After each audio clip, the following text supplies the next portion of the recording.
Hi Air Signs, Gemini, Libra, and Aquarius. Welcome po sa ating channel. At ito ang inyong Daily Gabay Tarot reading for March 28, 2024.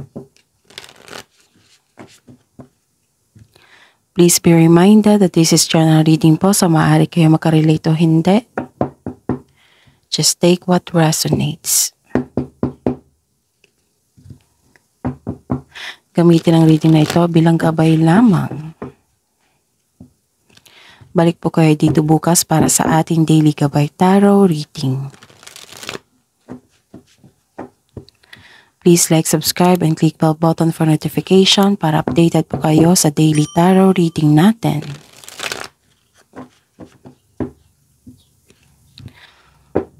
Para po sa gusto magpa-reading, maaari nyo pong makuha ang link. Nasa description box po ito. Message nyo lang po ako sa Messenger. Maraming salamat po.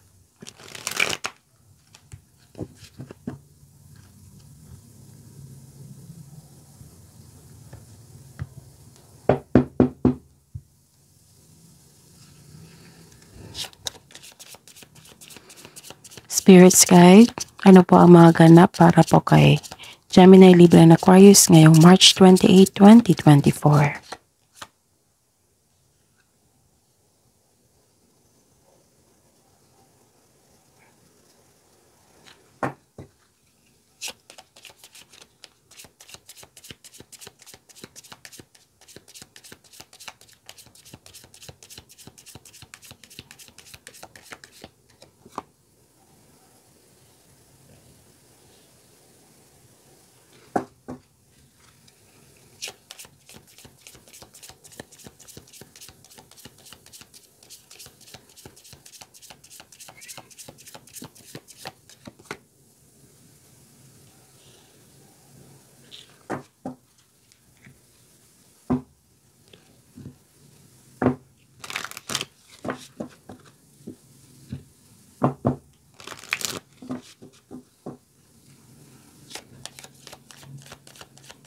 Mensahe po, mga mensahe para kay Gemini, Libra, and Aquarius ngayong March 28, 2024. Spirits Guide.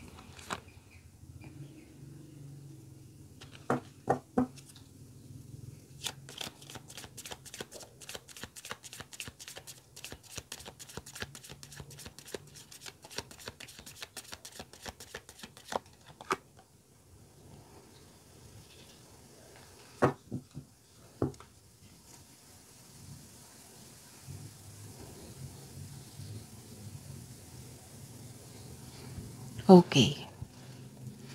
Gemini, Libra, and Aquarius ngayong March 28, 2024. May nakita ko ditong concerns, isang matigas ang ulo, ayaw makinig, at may concern sa delay. Pwedeng nagkaroon ng blockages.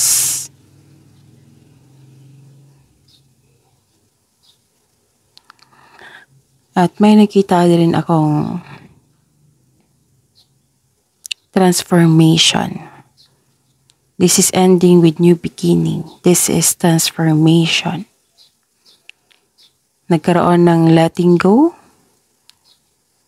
Nagkaroon ng hardship, nahihirapan sa pag-let go.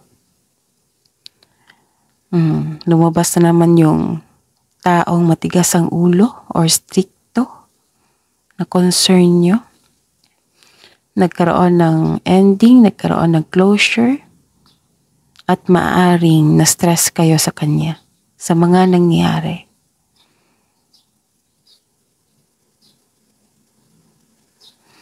At may nakita ko dito na may malalaman kayong sikreto sa araw na ito.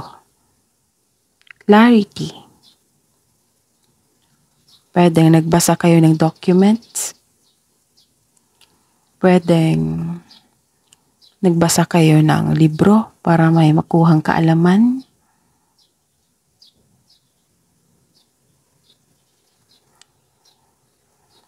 nagkaroon ng self-study. Basta po, parang nag-research kayo dito para may malaman. At maaring sa araw na ito may naging honest sa iyo or kayo po ang naging honest sa kapwa nyo.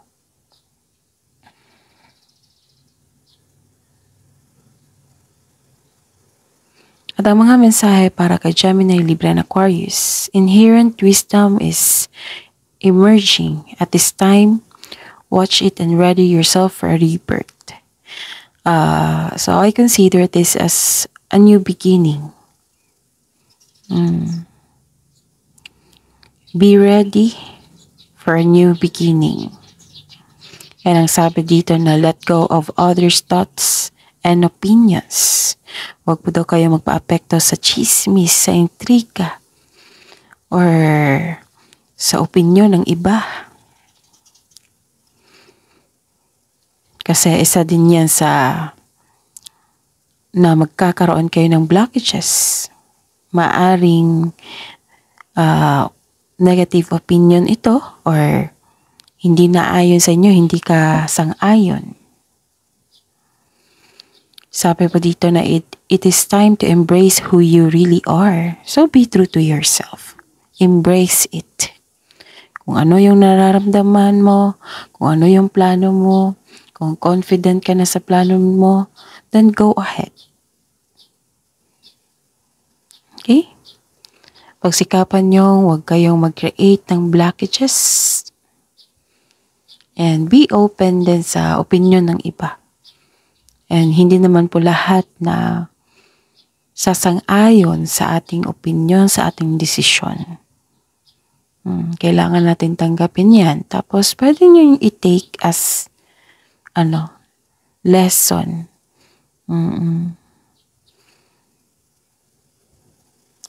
Pwede nyo i-take as experience ng iba. Para may idea ka sa mga posibleng mangyari. Kasi nakikita ko dito ay naapektuhan ka.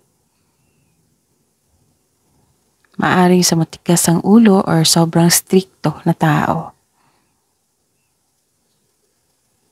Maaring napanghinaan ka. Kaya sabi dito, let go of others' thoughts and opinions.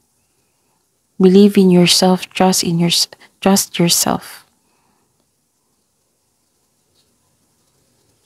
Don't create blockages. Kasi kung blockages, magkakaroon yan ng delay kasi iba yung energy mo. And don't accept their thoughts and opinions kung hindi naman akma sa inyo.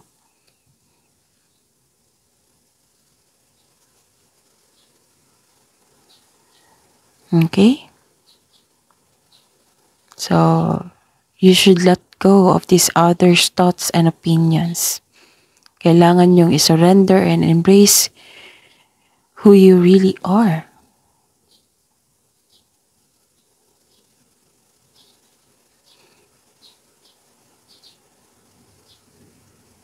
Don't attract negativity. Kasi yan yun din ang ibibigay din sa inyo. And alam kong hindi kayo papayag. Kahit nahihirapan kayo, kahit may challenges, kahit naguguluhan kayo, positive affirmation. Kailangan yan. Nakakabuti yan sa inyo. And remember, huwag magsalita ng bad words. Kasi yan din ang balik sa inyo.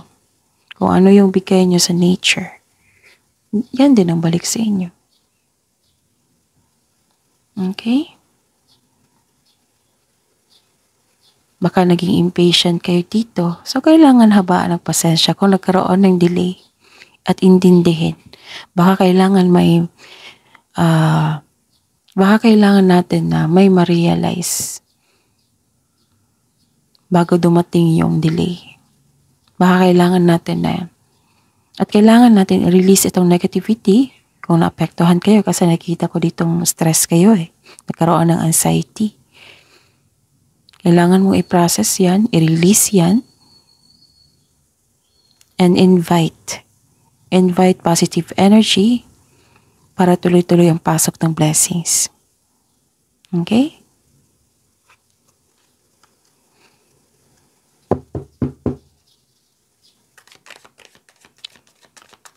Energy ni Gemini, Libra, and Aquarius ngayong March 28, 2024.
Okay, Gemini, Libra, and Aquarius.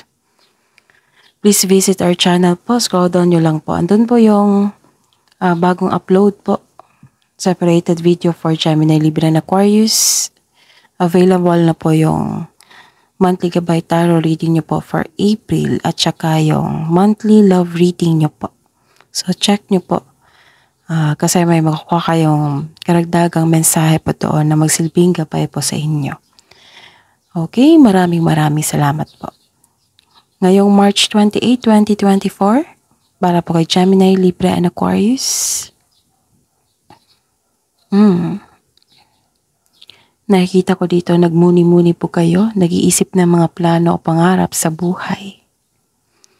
Nag-iisip ka ng mga desires mo sa buhay. This is planning and contemplation. Marami kang big ideas. Inspired kayo ngayon. Nagpaplano ka ng dagdag investment para magkaroon ng financial growth. Mas lumaki ang pangarap mo kaya nagpaplano ka ng karagdagang investment. Para sa mga may trabaho, nagpaplano kayo mag-level up. Pinag-igihan niyo po ng mabuti yung trabaho niyo po para ma-promote.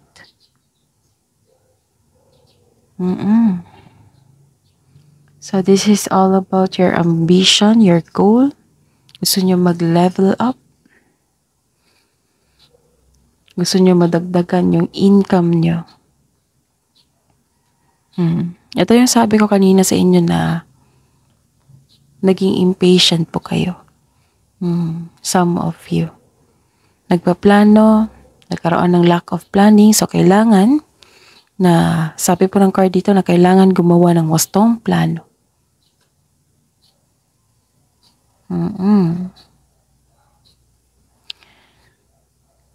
Kasi nainip ka dito, iwasan magbigay ng mabilis na desisyon. Kung hindi ito pinag-isipan ng mabuti, kailangan pag-isipan ng mabuti kung karapat-dapat pa ito. Pagbalanse. Huwag kayong mainip. Kasi kung mainip kayo, magkakaroon talaga ng mabilisang desisyon yan or mabilisang plano. Ang sabi dito is wastong plano, concrete plan, pangmatagalan. Dahan-dahan lang at magsaliksik. Kaya some of you, nag-research, nagbabasa ng libro. This is the clarification of your cards here. May hinihintay kang tao na gumawa ng hakbang bago ka kumilos. Ito yung sabi ko kanina na marahil nagkaroon ng delay kasi may dapat kang ma-realize. Ito yun, sabi ng card dito na may iniwan po daw kayo na hindi niyo binigyan ng pansin.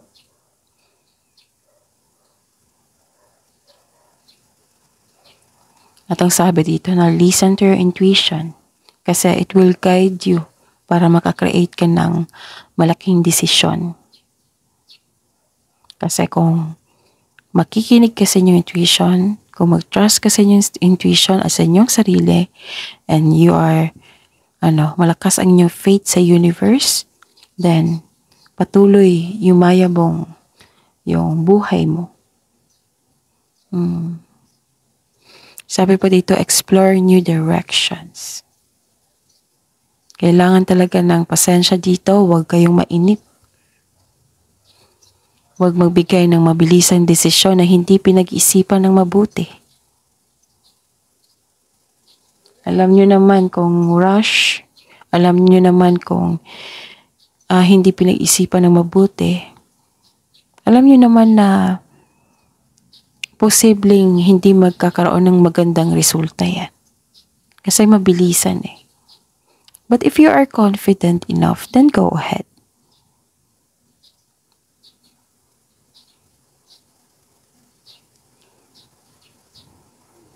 Sa career and money, naging pushy ka dito, naging aggressive ka. Gusto nyo nang mabilis matapos. Kaya nakikita ko dito na nainip ka.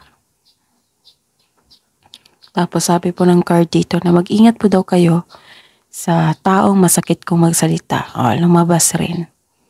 Kasi may sabi dito maaring nasaktan kayo sa mga opinyon ng iba. Sa mga sinasabi nila. Napaghinaan ka ng loob. Hindi mo alam kung kailan ka susugod o atras sa isang hamon.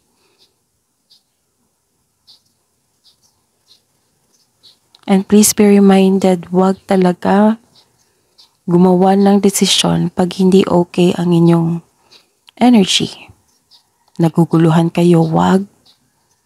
Kung galit kayo or malungkot kayo, huwag kayong gumawa ng desisyon. Kasi nakikita ko dito, kung gagawin mo yan, magkakaroon ng pagsisisi. Kailangan maging confident dito. Huwag kayong magpa-apekto sa opinyon ng iba.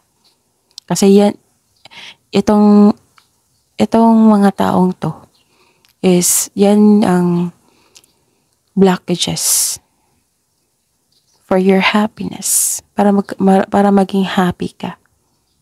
Huwag kayong pumayag. Kailangan magkaroon ng self-confidence and courage dito. Huwag kayong matakot na matalo. Kasi actually, kung ikaw ay natalo, may matutunan ka dyan.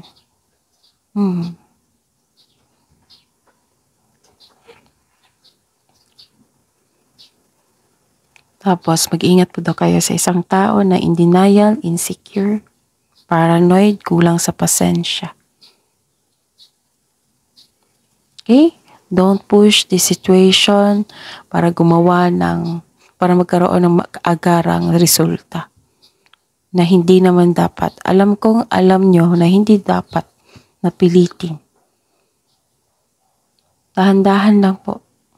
Sabi po ng card dito. Hindi naman po masama maging aggressive. Pero ilang cards na po ang nagpaalala dito na kailangan nyo mag-ingat sa pagplano, sa paggawa ng desisyon, and connect your intuition also. Kasi ito yung magagabay sa inyo kung saang patungo, kung ano yung susunod na hakbang patungo sa success. And I know, Gemini, Libra, and Aquarius, na You are goal achiever. Goal digger. Hindi gold digger ha. Goal digger. Ang tawag dyan. Kung may disappointments man, then i-process nyo and release nyo agad. Okay? Kasi itong negative emotion, yung naig yung weakness, itong mga taong mahilig magbigay ng opinion na naapektuhan kayo, itong mga nararamdaman mo, yan yung magsilbing blockages para hindi makapasok yung blessings. So, anong gawin mo? I-release mo yan. I-embrace mo. I-release mo yan. And trust yourself. Trust your intuition.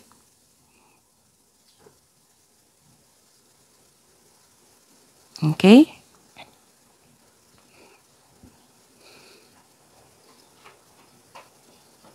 Itong decision mo is experience mo yan eh. Hindi naman nagmamatter na yung opinion ng iba. Kasi experience nila yon. Gusto mong i-go itong pagkakataon na ito, then magkaroon ng concrete plan. Yan lang po ang request. Gamitin nyo ang talino nyo. Gamitin nyo ang pagiging wise nyo. Pero dahan-dahan lang. Huwag nyong i-rush.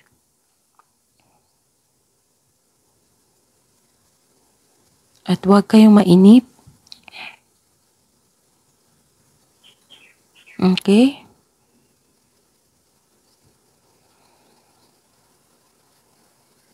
Huwag kayong mag-apekto sa kanyang opinyon ng iba.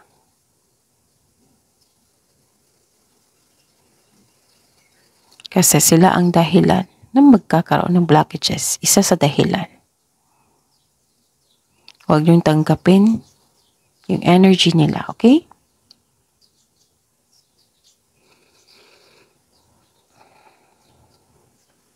Okay.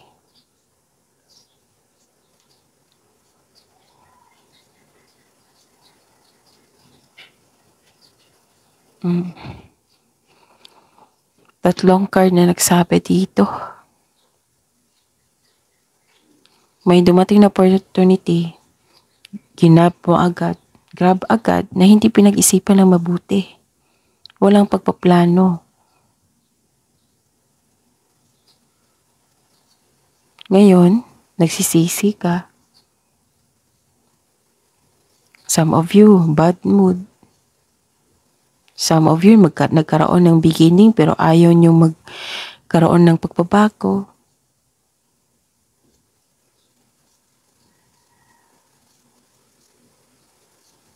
Kung may nangyari, kailangan mo i-process yan, i-let go mo na yan.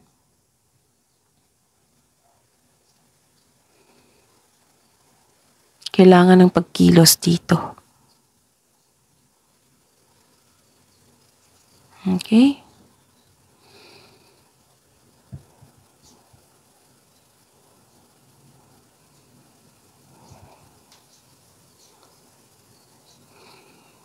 Huwag kayong mag-refuse sa changes. Huwag kayong mag-refuse sa new beginning.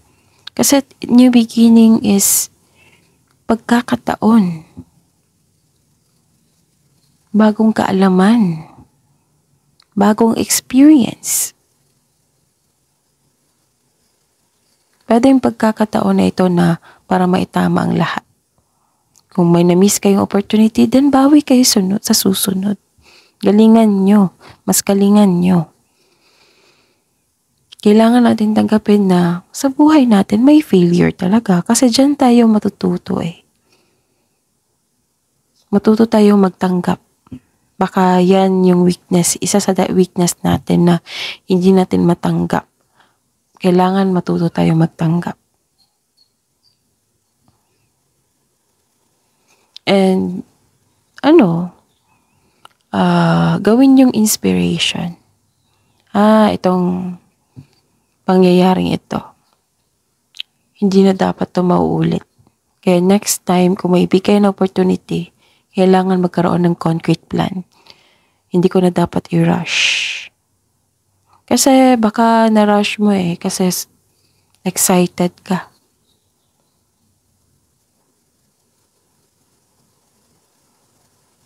Okay? So, ilang beses na po lumabas dito yung reminder.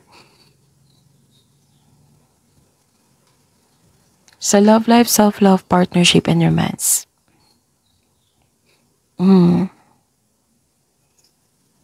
May dinadala kang mabigat na bagay ngunit malalampasan mo rin ito. This is only temporary, just keep on going.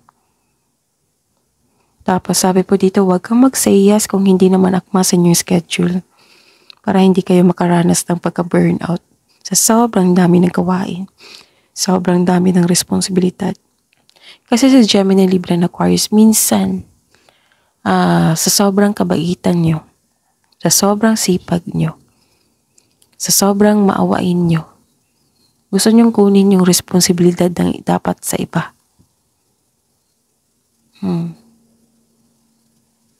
Mahilig kayong umako kaya nabe-burnout kayo.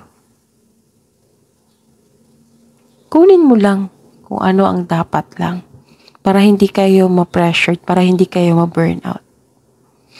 Tapos, okay, may nakita ko dito na some of you sobrang busy sa trabaho, sa pag-aaral. Lalo na sa mga single dito na wala ng time na makilala ang bagong tao. Sabi po ng card dito na kailangan nyong magbigay ng oras. Para may pagkakataon na may makilala kang bagong energy, bagong tao.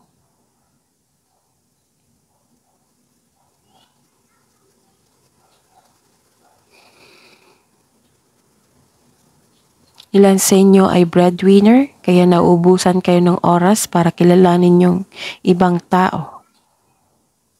Maglaan ng maraming oras para sa pag-iibigan sa lahat ng status dyan. Sa buhay mag-asawa, sa mga may relasyon, sa mga single. Maglaan ng maraming oras para sa pag-iibigan. And may concern kayo sa inyong partner dito na some of you nagbibigay ng pressure, relying on you for emotional and financial support. So ito yung concern mo, nabibigatan ka. Siguro na-spoiled yung partner mo.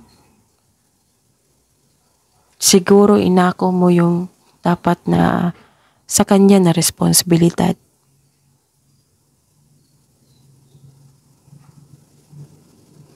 And ask for help kung masyado kayong nabibigatan or busy, ask for help. Para hindi mo dala lahat yung gawain, yung responsibilidad.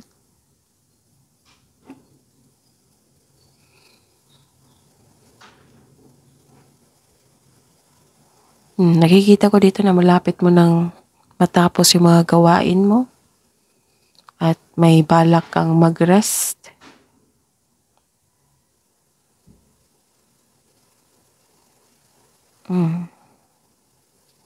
You felt empty dito disappointed. Kasi yun nga, may umaasa sa inyo.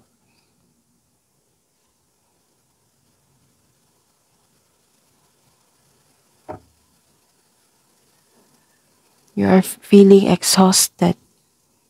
Another, what I meant is, dalawang card na po nagsabi dito na exhausted ka kasi maraming emotional demands. Kaya itong ang sabi ng card nyo na kailangan yung umiwas sa toxic traits na nagbibigay ng stress sa inyo. And may isip kayo sa nakaraan, sa mga nangyari na nanghinayang ka sa ininvest mong time and effort. Nagkaroon ng insecurity din. Hindi ka madaling magbigay ng trust sa ibang tao. And some of you nalungkot kasi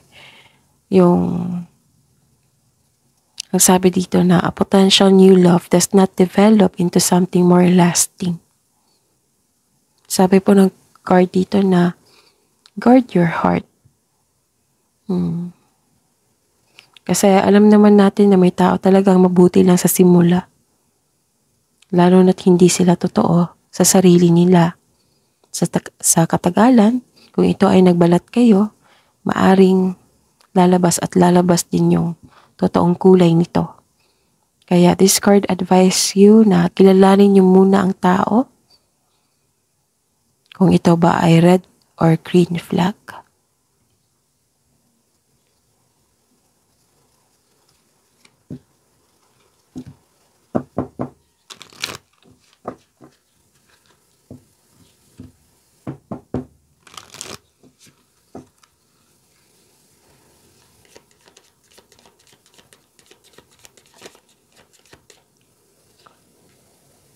Okay.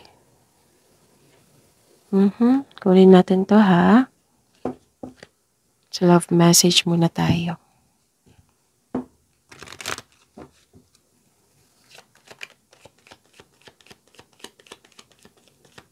Para sa mga single.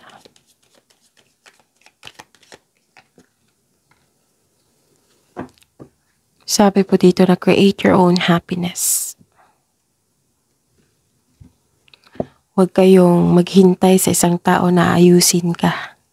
Ayusin mo yung sarili mo. Kaya mo yan. Alamin mo kung ano yung make yourself busy. What I meant is make yourself happy. Gumawa ka dyan ng paraan at kilalanin mo yung mabuti, yung sarili mo para magkaroon din ng discovery kung ano pa yung mga bagay, sitwasyon na makapagbibigay sa inyo ng happiness.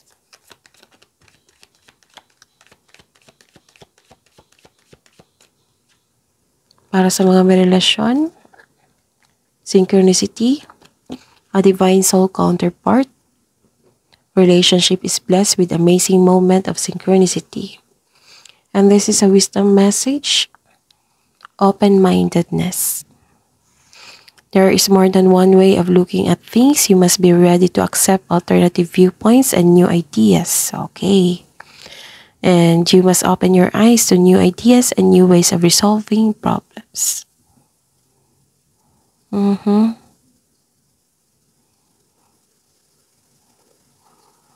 Okay, kung labaag sa loob mo yung thoughts and opinions ng iba, then let go.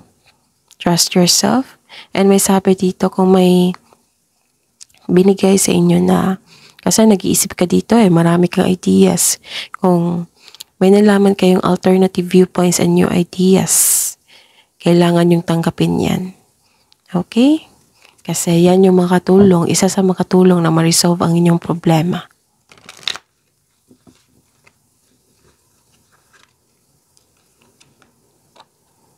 Bring love into the situation.